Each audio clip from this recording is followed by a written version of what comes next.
kita pengen tadabbur ayat supaya bisa healing perasaan kita yang sedang terluka, healing tentang beban kita.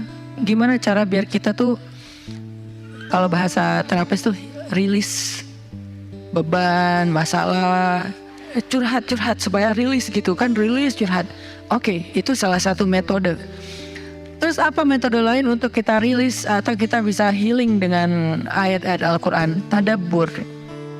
Jadi ada tafakkur, ada tadabbur, ada terapi. Islam itu banyak banget hal-hal yang bagus, tapi tidak ada yang lebih indah dan lebih tepat dan lebih efektif daripada terapi dengan tadabbur Al-Quran. Bukan hanya baca, tapi tadabbur Al-Quran.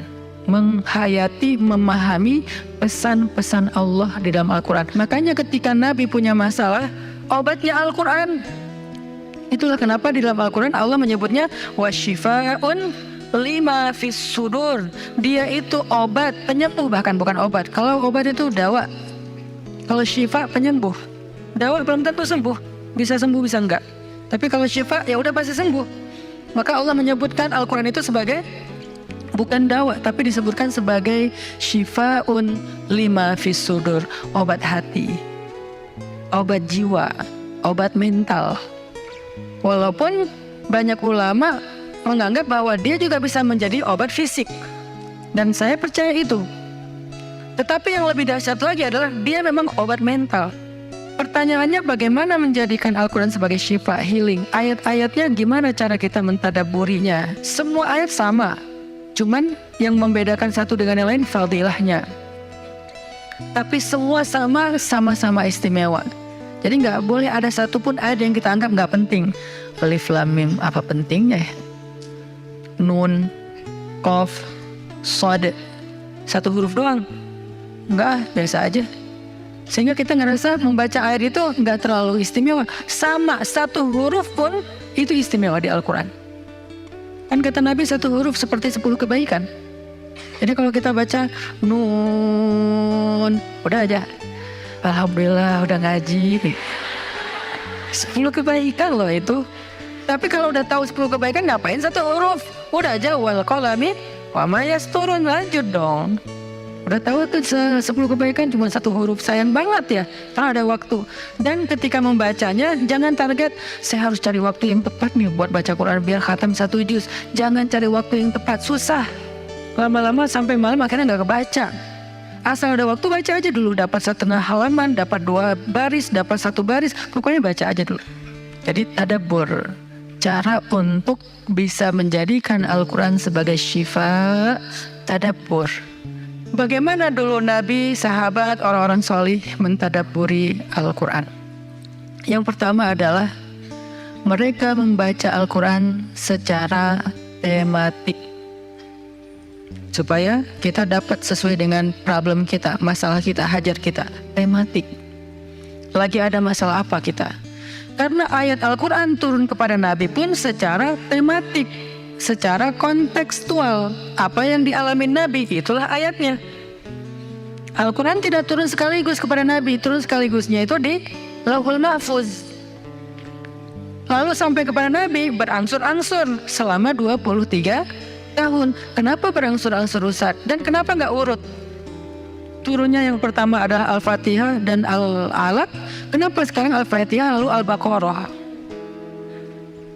Kenapa enggak Al-Fatihah, Al-Alaq, kemudian surat apa lagi yang berurutan sesuai dengan urutan turun? Kenapa kok dibalik-balik, kok diacak-acak? Karena Al-Quran turun itu secara tematik, teman-teman. Hikmahnya apa? Hikmahnya karena dia tidak turun untuk sekedar dibaca. Dia turun untuk ditadaburi supaya jadi solusi, petunjuk dalam hidup. Petunjuk apa? Petunjuk terhadap masalah yang lagi dihadapin. Dan kita nggak akan dapat petunjuk kalau nggak ngerti kan? Coba baca petunjuk penggunaan obat. Bahasanya bahasa bahasa Thailand misalnya. Banyak kap-kapnya. Susah kan kita? Gimana berapa hari sekali? Kayaknya 5 kali sehari deh. Padahal cuma 2 kali sehari. Nggak bisa dapat petunjuk karena nggak ngerti. Maka supaya kita bisa tadabbur, kita pahami. Nah, memahaminya apa? Sesuai dengan tema. Kita boleh aja bagus banget malah baca Al-Quran secara berurutan, tapi itu target baca ya, target tilawah, bukan target tadabbur. Tadabbur beda sama tilawah. Tilawah tetap dia nggak usah diganggu gugat, udah segitu aja. 1 hari 1 juz, setengah juz, 2 bulan sekali khatam, sebulan sekali khatam, itu lanjut aja udah. Karena itu memang target membaca. Tapi target tadabbur beda sama target membaca. Bikin 2 target. Kalau tadabbur memang gak panjang-panjang dan gak berurutan, tematik. Kita mau lagi masalah apa sih? Gimana kita cari temanya Ustadz? 1, bisa nyari ke Simbah Google, ayat tentang, klik keluar.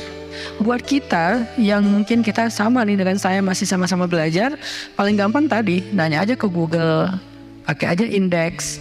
Atau cara yang lebih, ini kalau mau, saya beberapa kali nyoba soalnya, kalau mau bukan ngetes ya, kalau mau agak sedikit lebih seru nih, agak lebih seru. Tapi kalau belum berhasil jangan salahin saya. Kalau agak lebih seru nih, saya suka gini, pegang Quran, lagi ada masalah nih, Bismillah, ayatnya pas, wah ini saya banget nih. Bisa kayak gitu juga metodenya. Jadi kayak minta dibimbing sama Allah aja gitu. Tapi kadang-kadang dapat ayatnya tuh nggak sesuai tema saya, Ustaz, kata kita. Padahal kata Allah ini yang kamu butuhin tuh ini nih. Bisa gitu juga dengan syarat membukanya pakai Bismillah, bukan membuka yang itu ya Allah ya, yang itu ya. Jangan maksa. Allah lebih tahu. Bismillah. Ayatnya tentang makanan. Oh mungkin kita masalahnya emang masalah berat badan mungkin, atau masalah mubazir mungkin, sehingga merembet kemana-mana. Allahu alam. Tapi kalau mau lebih jelas ya udah cari pakai yang tadi, dapat ayatnya secara tematik.